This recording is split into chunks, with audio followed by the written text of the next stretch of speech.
الحمد للہ رب العالمین والصلاة والسلام علی سید الاولین والآخرین سیدنا و نبینا مولانا محمد وعلی آلہ وصحبہ اجمعین اما بعد۔ محترم ناظرین کرام، السلام علیکم ورحمۃ اللہ۔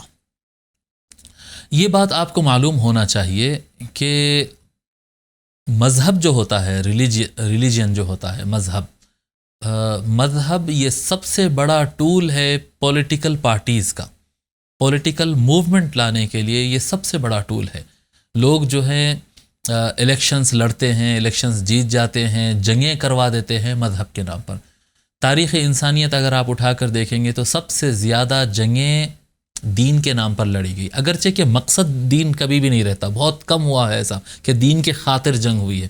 پولیٹیشنز کا مقصد ہوتا ہے پیسہ، مقصد ہوتا ہے ان کا کنگڈم، مقصد ہوتا ہے اور ایریا کنٹرول کرنا، مقصد ہوتا ہے کسی سے بدلہ لینا، مقصد ٹارگٹ ان کا ایم کچھ اور ہوتا ہے، لیکن جس ٹول کو یوز کرتے ہیں یہ جنگ لڑنے کے لیے، وہ بولتے ہیں کہ اپنے دین کے لیے، اللہ کے لیے، بھگوان کے لیے، رام کے لیے، جیسس کے لیے یہ نام لیے جاتے ہیں، کیونکہ پیسہ ہے، پیسے سے لوگ اتنا ٹیمپو بلٹ نہیں ہوتا، اتنی گرمی نہیں آتی، پیسے کی وجہ سے، لالچ کی وجہ سے اور دوسری وجوہات سے جتنا زیادہ ٹیمپو بلٹ ہو سکتا ہے، جتنا زیادہ گرمی اور جوش اور سیکریفائس کرنا اور مرنے کے بعد جنت مل جائے گی، یہ ساری باتیں جو ہے جتنا دین کے نام پر کیے جا سکتے اتنا کسی اور چیز میں نہیں کیے جا سکتے۔ دین موسٹ ایموشنل ٹول ہے، سب سے زیادہ جذباتی ٹول ہے یہ پولیٹیشنز کے لیے، اور یہ بہت زیادہ ہوتا آ رہا ہے۔ اور آج بھی ہم دیکھ رہے ہیں کہ پولیٹیشنز ہے یا جو بہت بڑے تاجر ہوتے ہیں،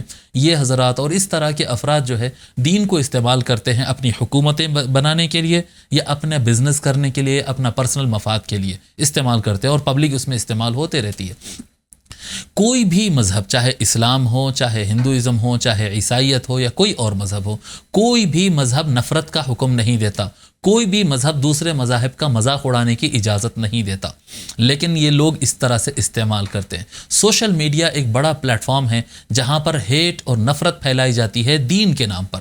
مسلمانوں کو نفرت دلائی جاتی ہے دوسروں سے، ہندوؤں کو نفرت دلائی جاتی ہے دوسرے مذہب والوں سے، اور جین ہیں اور سکھ ہے اور کرسچنز ہے، یہ بہت زیادہ پولیٹیشنز یہ کھیلتے ہیں، اور یہ سوشل میڈیا پر بہت زیادہ ہوتا ہے۔ یہ بات یاد رکھیے کہ اللہ تبارک و تعالی ہرگز اس چیز کی اجازت نہیں دیتا ہے کہ کسی بھی مذہب کے خدا کو کوئی برا بھلا کہا جائے، کسی بھی مذہب کا ٹھٹا اڑا جائے، اس چیز کی اجازت نہیں دیتا۔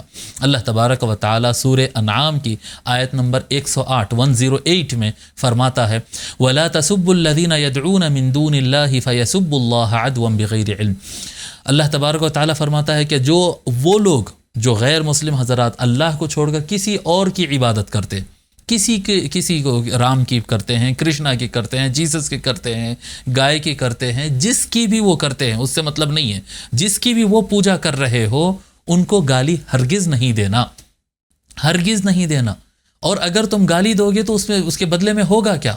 اگر کسی کے خدا کو اس کی بلیف وہاں سے جڑی ہوئی ہے، اس کا فیتھ وہاں سے جڑا ہوا ہے، اگر آپ اس کو برا بھلا کہیں گے تو آپ نہیں مانتے ہیں۔ بالکل، ایمان اسلام توحید کی بات کرتا ہے، ایک اللہ کی بات کرتا ہے، ہمارے نظر میں یہ سب خدا نہیں ہے، لیکن اگر کوئی ان کو خدا مان رہا ہے اور آپ اس کا مذاق اڑاتے ہیں یا اس کو برا بولتے ہیں تو اس کے بدلے میں ہوگا کیا؟ اللہ تعالیٰ فرماتا ہے فَيَسُبُّ اللَّهَ عَدْوًا بِغَيْرِ علم، تو وہ دشمنی میں آ کر پھر وہ لوگ بھی پلٹ کر اللہ کو گالی دیں گے۔ آپ ان کے خدا کو گالی دیجئے، وہ آپ کے خدا کو گالی دیں گے، آپ کہیں گے کہ وہ غلط ہے، آپ انہوں بولیں گے یہ غلط ہے۔ تو یہ کیا ہے؟ ایک نفرت کا بہت بڑا ذریعہ بن جاتا ہے۔ کبھی بھی کوئی سامنے سے کتنی بھی نفرت آئے، مسلمان کی طرف سے نفرت نہیں جانا چاہیے، مسلمان نفرت نہیں کرتا۔ دیکھیے قرآن کریم میں اللہ تعالیٰ بیان فرمایا ہے لَتَجِدَنَّ أَشَدَّ النَّاسِ عَدَاوَةً لِلَّذِينَ آمَنُوا الْيَهُودَ وَالَّذِينَ أَشْرَكُوا، سب سے زیادہ ایمان والوں سے دشمنی کرتے ہوئے آپ یہود اور مشرکین کو پائیں گے۔ یہ اللہ تعالیٰ فرما رہا ہے سب سے زیادہ وہ لوگ نفرت کریں گے فرمایا، لیکن جواب میں تم نفرت کرو کبھی بھی نہیں فرمایا۔ اے ایمان والو تم یہودیوں سے اور مشرکین سے تم نفرت کرو، ایک جگہ بھی نہیں ملے گا آپ کو، نہیں۔ اسلام جو ہے نفرت کا حکم نہیں دیتا، وہ لوگ نفرت کریں گے تو وہ لوگ کی طرف سے تو آئے گا، لیکن ہمارے لیے کیا آرڈر ہے؟ ہمارے لیے آرڈر ہے کہ ہم جس طرح سے وہ لوگ ہمارے دین کا مذاق بنائیں تو آپ اپنے دین کے اچھے روپ کو سامنے رکھیں. وہ آپ کے دین پر الزام لگائے تو اس کو لاجیکل پیش کریں, آپ دلیل کے ساتھ پیش کریں, حالات میں اس کی ضرورت, اسلام کی جو ضرورت ہے اس کو آپ پیش کریں. لیکن کیونکہ وہ آپ کے اس مذہب کا مذاق اڑائے اس لیے آپ ان کے مذہب کا مذاق اڑائیں گے. کیونکہ وہ لوگ آپ کے خدا کو کچھ برا بھلا کہیں اس لیے آپ ان کے خدا کو برا بھلا کہیں گے. اس کی اجازت ہرگز اسلام میں نہیں ہے. اور میں زیادہ دوسرے مذاہب کا جاننے والا نہیں ہوں, لیکن مجھے یقین ہے کہ دوسرے کسی مذہب میں بھی اس طرح کی اجازت نہیں ہے. کیونکہ مذہب نہیں سکھاتا آپس میں بیر رکھنا, مذہب نہیں سکھاتا ہے آپس میں ایک دوسرے سے دشمنی رکھنا اور نفرت رکھنا. تو اس چیز کا زیادہ خیال رکھنا چاہیے. اور کسی مذہب والے کو کبھی بھی ہمارے میڈیا سے, ہمارے سوشل میڈیا سے کبھی کسی کو تکلیف نہیں پہنچنا چاہیے. یہ بہت ضروری ہے. یہی حضور اکرم صلی اللہ علیہ وآلہ وسلم کا طریقہ ہے اور یہی طریقہ ہمارے اللہ والوں کا رہا ہے. اس پر ہم گامزن رہنا نہایت ضروری ہے. اللہ تبارک و تعالی ہم کو حضور اکرم صلی اللہ علیہ وآلہ وسلم کی بتائے ہوئے راستے پر چلنے کی توفیق عطا فرمائے. وما علینا الا البلاغ. والسلام علیکم ورحمۃ اللہ.